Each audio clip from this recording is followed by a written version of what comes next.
Cigarette. Hindi pa bikinig siya. Sabi ni Mike. Gusto tayo?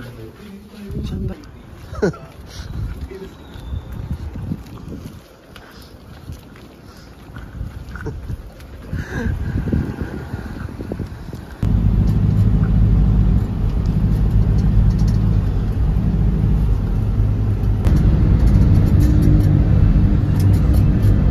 Hey guys, so it's already 6:20 na lang umaga and it is part 2 of our Cebu trip. Kaya bago mo lahat, don't forget to subscribe, like, click the bell button para ma-update kayo sa aking videos.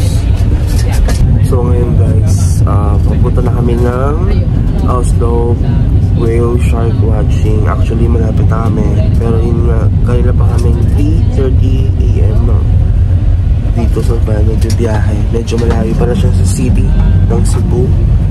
So yun nga guys, kaya na lang guys, makita ko lang din sa inyo mamaya din kung ano yung, kung magkano yung entrance fee or kung ano yung mga gagastos doon sa Oslo.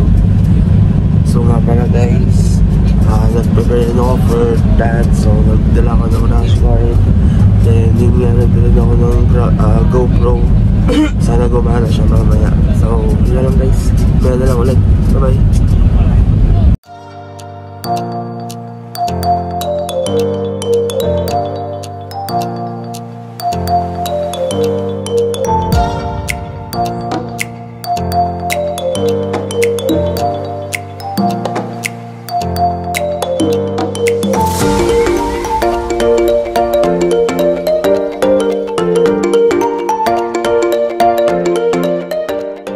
So ngayon, nandito na kami sa Oslo whale shark watching. So ngayon, papunta na kami sa priority. Kukuha na kami ng ticket. And magkakaroon pa ng briefing bago pumunta dun sa may mismong sa whale shark. So ngayon may nag-a-assist sa amin and well, good yun for that kasi para di na kami mahirapan. So with the team, kaya may na lang ulit guys. Yung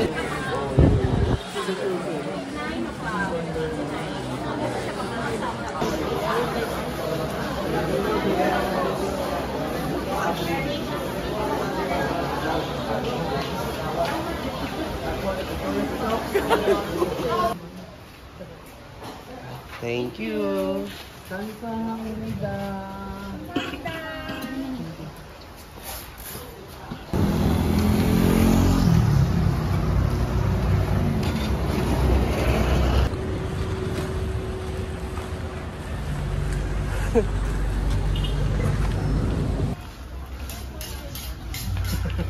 What the? Pag-ibigyan ko ng tubig. Tubig din ba ito ba?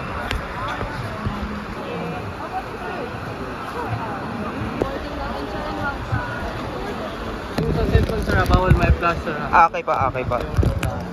Kain pa naman.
Hey guys, so tapos na kami sa Oslo Whale Shark.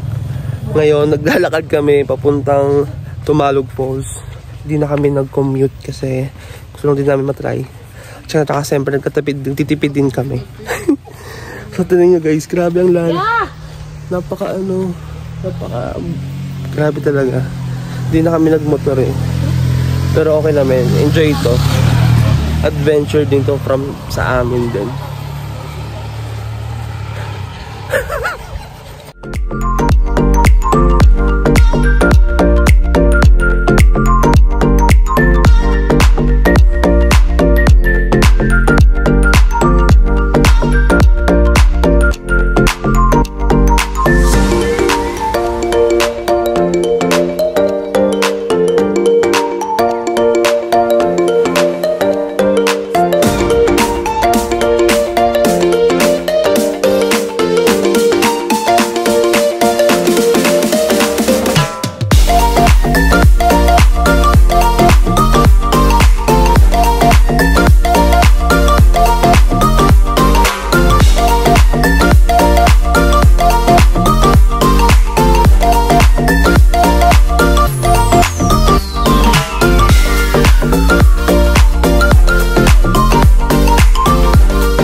Hey guys, so it is day 4 here in Cebu. This is our last day dito. So ngayon, i-explain ko lang sa inyo kung ano yung nangyari kahapon. Talagang hindi ako nakapag-vlog or makapag-videos kahapon. Siguro din sa pagod. At the same time, in-enjoy ko talaga yung yung tour namin kahapon. Kasi yun na yung last day din. And then, today, ito yung last day namin. So, 10 PM pa yung aming flight back to Manila again. So ngayon gagawin ko lang some more on video clips, and then ngayon pala guys i-explain ko sa inyo kung ano yung mga ginastos namin dito sa Cebu, kaya watch out. So yun nga guys, yung kahapon ang unang pinuntahan namin is Oslo Whale Shark Watching. Yung entrance fee doon is 500 pesos if DIY ka lang, but yung sa amin kasi may nag-assist sa amin, isang resort doon, so in-assist kami, nagbayad kami ng 150, so lahat is 650 pesos. So mas tingin ko mas okay na yun kasi naging priority kay nagdire-direction na namin doon hanggang sa magawa namin yung gusto namin doon sa Whale Shark. Actually masaya yun sobra. So yun nga, 650. Then after nun, pumunta na kami sa Tumalog Falls o Tumalog Waterfalls. Ang naggastos namin doon is 100 pesos kasi yung entrance doon is 50 pesos. Then yung another 50 is yung yung ride doon o yung motor kung sasakyan mo siya papuntang doon sa mismong falls pabalik doon sa may labas. So ang ginawa namin kasi pagpunta doon sa falls, naglakad lang kami. Medyo nakakapagod kasi tirik talaga siya, pababa pataas. And then, pagbalik namin, doon na kami nagmotor na. So, 50 pesos pa rin yun. Kahit papalabas lang kami, 50 pesos pa rin yun. So, all in all, 100 lahat. So, next naman napuntahan namin is yung Oslo Heritage or yung cartel. Wala namang fee doon. So, more on pictures lang kami din. Then, after nun, umuwi na kami from Oslo. Pupunta kami ng car kung saan kami nag-lunch doon. Doon kami nag-lunch pala, sorry. Tsaka, next naman doon sa Tabuan Market or anong market yun. Kasi bumili na kami ng mga souvenirs or mga pasalubong. Pagdating sa Manila, like, bumili ako ng dried fish, dried puset, yung danggit. And then, Then after yun na nga, umuwi na kami dito sa bahay, nagpahinga na kami. Medyo unti lang yung nagawa namin kahapon kasi talaga yung pagod, nakakapagod din. Pero yun nga guys, okay naman, sulit lahat kasi pinaka-the best yung Oslo Whale Shark. Medyo malayo lang but worth it naman talaga. So yun guys, explain ko din sa inyo kung ano yung ginastos ko in a whole trip talaga, from pamasahe sa Manila, pabalik dito, papunta dito at pabalik doon sa Manila. So yun lang guys. So explain ko naman sa inyo kung ano yung ginastos namin in the whole trip. Siguro yung ngayong araw hindi ko na siya sinama, pero dun sa description below doon ko na lang siguro isasama yon. So tara. Pero nga pala ako guys, go. I-explain ko na lang sa inyo. So guys, dito ko pala ilalagay lahat ng mga binayaran natin or mga binili natin. So yun na nga guys, una-una natin doon yung Airbnb natin. 4 days yun. So umabot tayo ng 11,407.21. And then 6 kasi kami, so dinabay din lang namin siya sa 6. So ang ginastos ko doon is 1,901.20. And then, ngayong kasing araw, ngayong 4th day namin dito, nag-add pa kami ng hour ng 3 hours. So, sa isang oras kasi is 200 pesos. So, lahat all in all 600. So, 6 kami ulit, divided by 6, so 100. So, ngayon naman guys, doon naman tayo sa flight natin, Air Asia, round trip. So, gumastos tayo ng 17,256. So, divided by 6, so ang nagkasos ko is 2,876 pesos. And then, kasi nagkaroon kami ng extra baggage para to be sure lang na wala tayong problema pagdating doon. Kasi pag doon tayo nagka-problema, medyo mahal siya. So, in advance na namin yun. So, nagkaroon kami ng 20 kilograms. Naghati-hati na lang kami. So, yung 10 kilograms doon, kinuha ko na. So, in 20 kilograms, nakuha namin siya ng 1,456 pesos.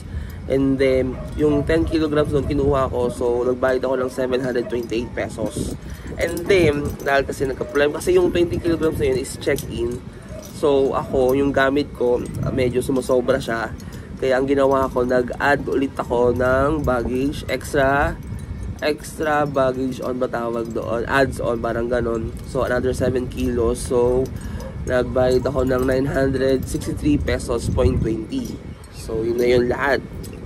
And then, next naman natin is yung tour natin. Kasi kumuha kami ng tour para naman din kami mahirapan. At syempre kasi, so bago lang kami dito. So, di namin alam kung paano yung mga biyahe dito. Paano yung mga transportation. So, yung tour namin is all in all 12,000. Then divided by 6. So, ang nagkasos ko is 2,000 pesos. Okay guys, so dun naman tayo sa ating gastusin in 3 days. Kasi ngayong day 4 natin, kasi hindi ko na siguro mapakita sa inyo kasi mamaya pa yun. Ngayon ako nag-vlog kasi mamaya more on video clips na lang tayo. So 3 days lang yung maano ko sa inyo. Pero pagdating dito sa descriptions below, papakita ko lang sa inyo all in all talaga kung magkano yung nagastos namin. So yun na nga, Sa food, ang nagastos ko, ako na yun, hindi na yun sa lahat-lahat. So, yung nagastos ko sa part ko is sa food, 3,175.25 pesos. Tapos, yung transportation namin kasi is 800. Ako pala, transportation, yung part ko is 800.66 pesos lang. Kasi, siyempre, yun nandito kasi more on tour nga. So, wala kaming mga transportation like jeep. Siguro yung isang beses pumunta kami ng SM, but after nun wala na. And then yung others, yung mga binili kong ano-ano, and then yung souvenirs kasama na doon, ang nagastos ko is 1,454 pesos. So, yun na nga. Then next naman natin yung mga tour, entrance, and others.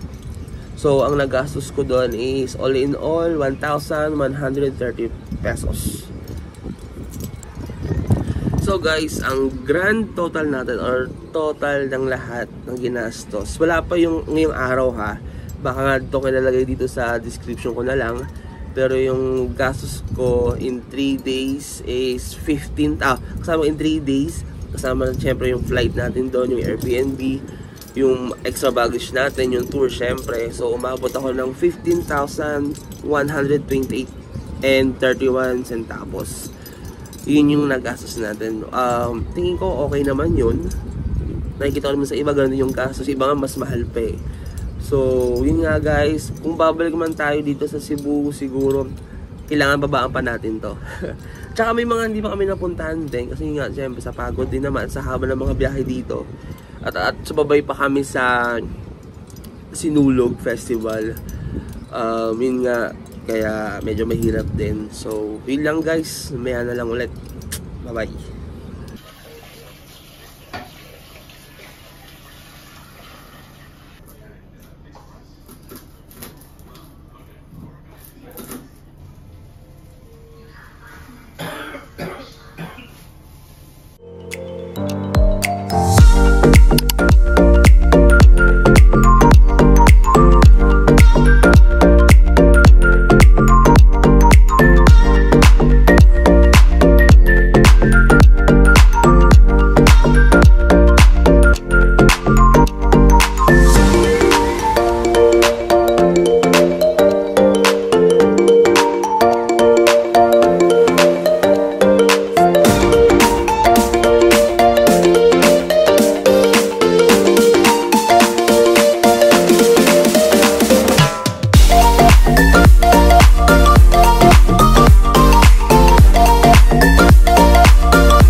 attention to the cabin crew in front of you. This is your seatbelt. To fasten, slip another tip into the buckle and tighten the belt